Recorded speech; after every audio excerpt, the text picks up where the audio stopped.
Hi, I'm Charles Staley, founder of the Staley Performance Institute at Arizona Grand Resort right here in Phoenix, Arizona. For the past 25 years, I've trained people from all walks of life, and over that period of time, I've been a competitive athlete as well. When you get to be past a certain age, it's not so much the age that's the problem, but it's kind of how healthy you are from an orthopedic standpoint, and you really need to be doing everything you can possibly do to keep yourself in good shape orthopedically. One thing I've learned from these experiences is that your body doesn't just automatically stay healthy all on its own. When you train, and particularly when you're doing things like weight training and sprinting and anaerobic activities, you're actually developing microscopic injuries in your muscle and in your connective tissues. And these injuries are part of the adaptation process, so they're not only okay, it's actually a necessary thing to happen. But over time, if you don't intervene, you can get to the point where these injuries accumulate to the point where you've got to do something about it. And eventually, if they go long enough, you get something called, that massage therapists and physical therapists called trigger points. And trigger points are hyper-irritable little patches of muscle that can lead to spasm, and they can lead ultimately down the road to scarring and all sorts of problems. And so this is something that you've got to deal with either through massage therapy or through some other forms of intervention. Trigger points can eventually develop into spasm, and what spasm is a piece of muscle that is involuntarily contracted. And the problem with spasm is that if you think about the blood vessels that run through a muscle, the contracted muscle is actually preventing that muscle from receiving nutrients from its own blood supply. So it becomes what we call ischemic, meaning it's lacking oxygen. And then over time, spasm actually becomes scar, and everyone's heard of scar tissue. And scar is a problem because now, to do any given task, your muscle has less contractile tissue to actually accomplish the job. So it becomes kind of a vicious cycle where spasm leads to scar, and then the border of the scar leads to more problems. So you really need to intervene in some manner or another. Traditionally, the way that you deal with soft tissue issues like spasm and trigger points and scar tissue is with massage therapy, and that could either be through a massage therapist or a physical therapist. And this is something that, if you're in hard training, you should be receiving massage. And I think a typical frequency of this is once a week, but as important as massage therapy can be, there's a couple of downsides. First is obviously the expense. Massage therapists can cost anywhere from $45 to well over $100 an hour. Another problem is that you've got to get yourself to and from the massage therapist's office unless you've got somebody who can come to your home or to your office or to your place of work. A third problem that I think doesn't get enough attention is that you've got to find somebody competent and skilled, and if you're not experienced with massage therapists, you may have no idea. It may really take a little bit of experimentation to find somebody who's skilled enough to give you the help that you need. So I'd like to stress that you should be receiving massage therapy as often as your finances and time will allow. But for people who are training hard, you really do need more than that. You really need a practical day-to-day method of keeping your soft tissues healthy and pliable, and that's where foam rolling comes in. Well, foam rolling came into existence, I think, roughly 15 years ago, and this has been one of the more interesting advances that I've seen in gyms over that period of time. And for the first time ever, athletes now have a way to perform self-massage. Although foam rollers are a great tool, they're not perfect. If you look at rollers, these closed-cell foam rollers that have been in a gym environment for any period of time, this one's been in a gym for 6 months or so, they get kind of old and ratty looking, and they kind of get deformed, and they can start absorbing bacteria, and they get kind of smelly. So one of the downsides of this tool is, if you're running a professional facility, you want to have equipment that looks professional and is hygienic and durable as well.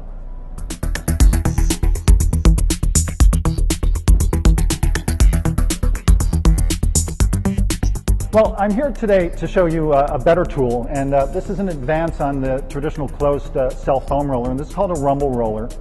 And one of the first things you'll notice about this particular roller is that it's got these unique raised teeth on its surface, and that's significant for a couple of important reasons.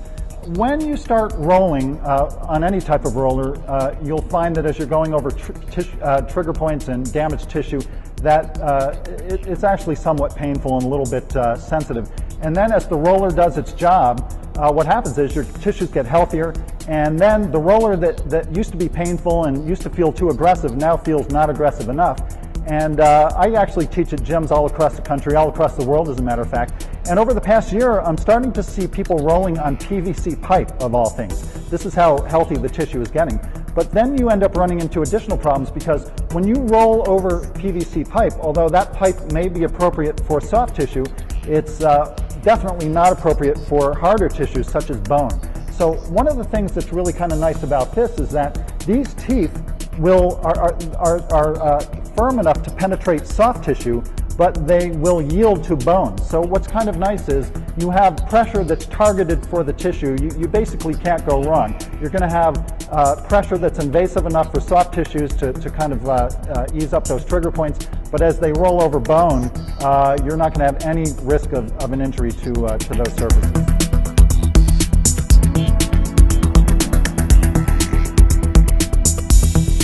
So in addition to the functional benefits of the rumble roller that I just went over, I think you can't overstate the aesthetic value of this in terms of the white roller that I just showed you. This roller has been in use for quite a while, and these stay clean, they stay professional looking. I noticed when I first installed these in my own facility, on the first day of class, my students came in and everybody went right to the rumble roller, just checking it out, and it kind of has that kind of an appeal. This is not going to start stinking on you. This has been made with a bactericide that's been incorporated into the molding. So I think in addition to having a tool that is functionally superior, you also have a tool that is aesthetically superior as well. And I think that makes a big difference when you want to have a professional appearance to your facility.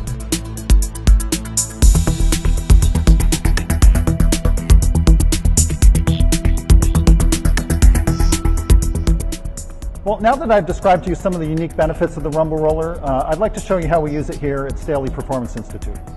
Okay, we're here with Todd. Todd, thanks a lot for helping us out. And we actually at Staley Performance Institute do a lot of barbell training, a lot of skills that come from powerlifting, Olympic lifting. We also use kettlebell, strongman training, that sort of stuff. You've got to prepare for these movements. You can't just jump in and do that. So we actually start all of our warm-ups with 5 minutes of rolling. So can I put you down on the roller here, Todd, in terms of, we're just going to have the roller parallel to the spine right now.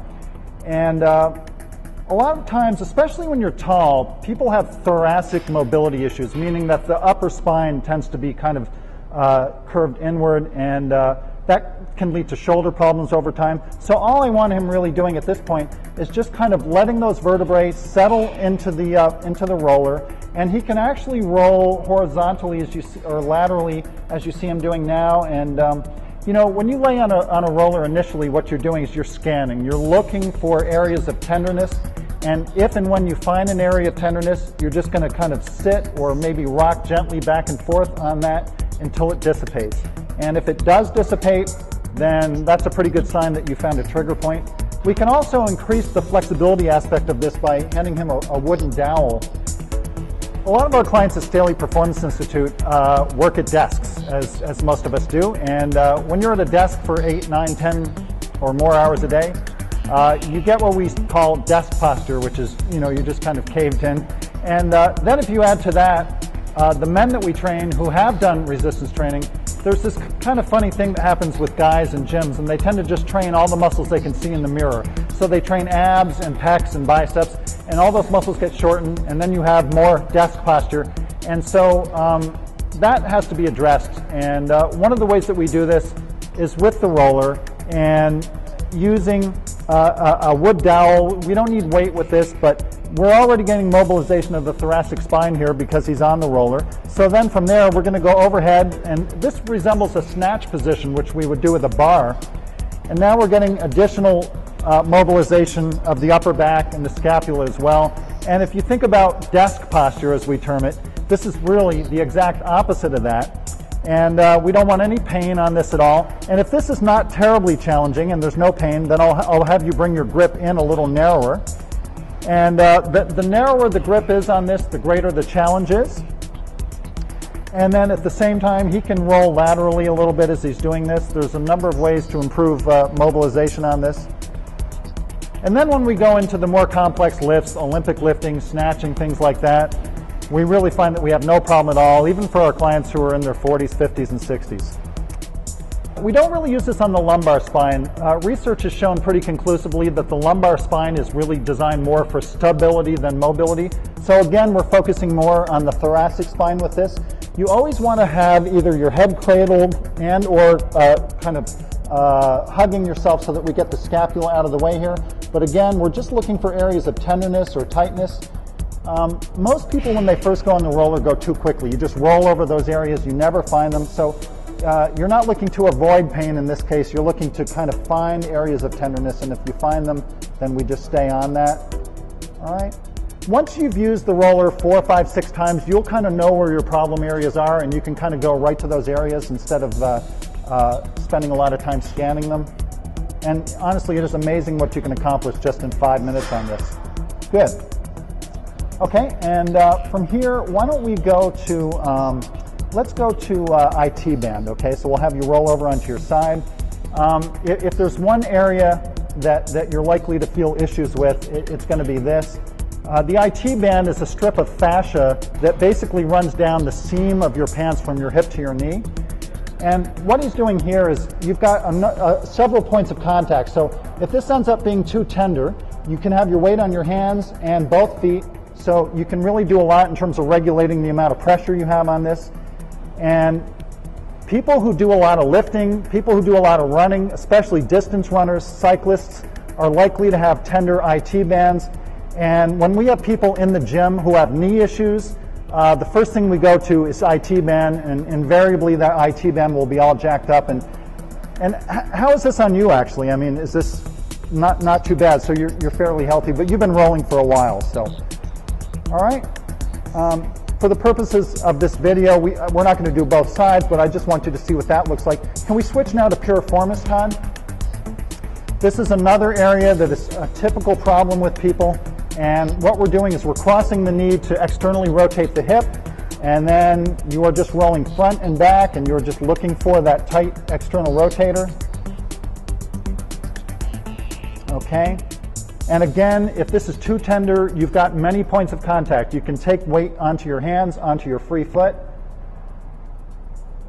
And you know, what I like about what Todd is doing here is he's going very slow. He's actually searching for those tender areas. And this is really a big one for most people. And then we'll just show you a couple of other applications here. One would be hamstrings. The most gentle way to do this, and most people don't have problems with hamstrings on this, but you can just be in a 4-point position, right? We're just rolling from hips to knee. For most people, this will not be aggressive enough. Most people don't have trigger points in their hamstrings. So the way that you intensify the pressure on this is just by crossing your legs. And you can actually do this straight as well, but the main point is just to get the load on one leg alone. And you can actually rotate back and forth on this as well. So in addition to rolling back and forth, you can have some rotational component to this. Okay. And we'll show one other application of this, which is just to roll over face down, and we'll go quads. You can go quads and shins on this, as a matter of fact. You can use that same leg crossing maneuver here because most people on the quads are going to be just fine. The exception to that would be if you've just trained and you have a lot of post-exercise muscle soreness. This is a nice way to reduce that soreness. Good, good. And you can actually go right down to the shins. And we're just going to roll down there. Good. And there are numerous applications of the foam roller, but those are some of the common ones and the ones that we use most frequently here at Staley Performance Institute for people who are doing heavy lifting. And it really does make a huge difference in terms of your ability to recover from workouts and to lift pain-free, because one of our little mottos is that you want to stress performance over pain.